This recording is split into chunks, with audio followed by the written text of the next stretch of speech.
This is a quick video to show how to adjust the clutch tension on the Shimano Derailleur rear derailleur.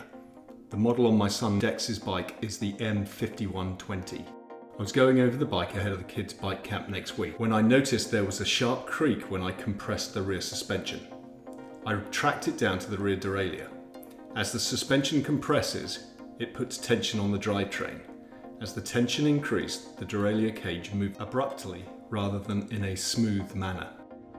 I threw the bike on a work stand and moved the cage backwards and forwards. It was sticking pretty heavily. The clutch should increase the resistance of the movement of the cage, but it should be a smooth movement.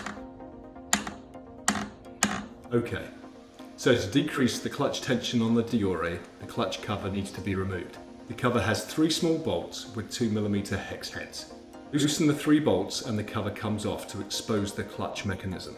The higher end Shimano derailleurs have a small port that you can access directly with a 2mm hex wrench. This is definitely a nice feature, but it's no big deal to remove the clutch cover.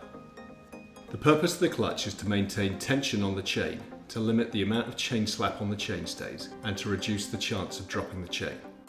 You can see the chain stabilizer rotates in an anti-clockwise direction as I move the cage backwards and forth. The friction band rubs on the chain stabilizer.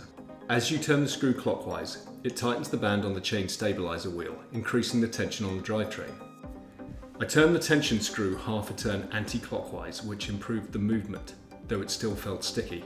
I then made an additional quarter of a turn, and the movement was starting to feel smoother without the sharp creaking sounds. So once you're done, pop the cover back on and tighten the 3 bolts. This definitely improved the clutch performance on Dex's bike, which should also help with the quality of gear shifting.